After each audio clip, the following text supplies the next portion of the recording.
अजून एक आदेश मी आज पारित केलेला आहे. हा आदेश आहे ड्रग्स, म्हणजे माझ्याकडे 2 सेक्शन, एक फूड आहे आणि एक ड्रग आहे.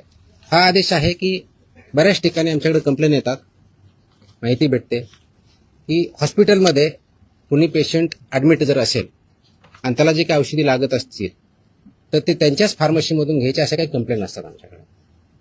By law they cannot force any hospital तिथूनच घ्यायचं मॅन्डेट नाही आहे. त्याचे आदेश आम्ही जारी केलेले आहेत. आदेश त्याची पाहिजे तो कॉपी आम्ही ट्रेस कदाचित दिली का त्या, पण माहितीसाठी म्हणून देतोय की ऑलरेडी केले की असं त्यांना करता येत नाही.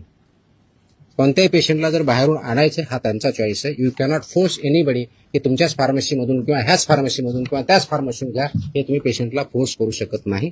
हे आम्ही सगळ्यांना ऑर्डर काढलेली आहे आणि इट विल बी इन्फोर्स्ड, कारण तो सिटीजन्सचा किंवा पेशंटचा राईट आहे कुठून परचेस करायचा. त्यांना तुम्हाला प्रिस्क्रिप्शन द्यावं लागेल. प्रिस्क्रिप्शन दिल्यानंतर त्यांना जिथून आणायचे तिथून आणतील. त्याच्यामुळे यू कॅनॉट फोर्स की तुमच्याच फार्मसीमध्ये घ्यावा. तो पण आदेश आज आम्ही पारित केलेला आहे.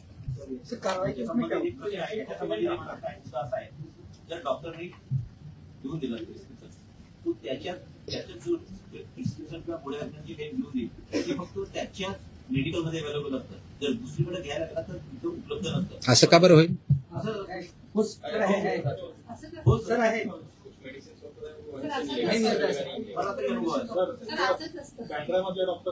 म्हणजे मेडिसिन फक्त त्याच्या हॉस्पिटलसाठी. होल्ड ऑन ऐकून घ्या. ते मेडिसिन फक्त त्याच्या हॉस्पिटलसाठी बनवलं आहे का? मेडिकल त्याच्यामध्ये स्टँडर्ड ज्या ऍडवायझरीज आहेत त्या ऍडवायझरी अशा आहेत की त्यासाठी जेनेरिक ऑप्शन काय हे पण देऊ शकतात, ते मागू शकतात पेशंट. अशा स्पेसिफिक आले तर आम्ही कारवाई करू.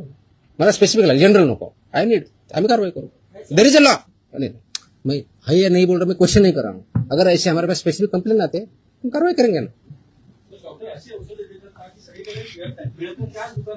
कसं ते कंटेंट पेक्षा ते ब्रँड नेम देतात, त्यामुळे लोक ब्रँड नेम वरती जातात आणि कंटेंट हा खूप मोठा विषय आहे. प्रिस्क्रिप्शन कसं लिहावं, कुठं लिहावं, कोणतं द्यावं, आता त्याच्यात मी जाणार नाही की तो माझा डोमेन नाही आहे. माझा ड्रगच्या बाबतीतला जो इश्यू आहे, अशा प्रकारच्या कंप्लेंट जर आमच्याकडे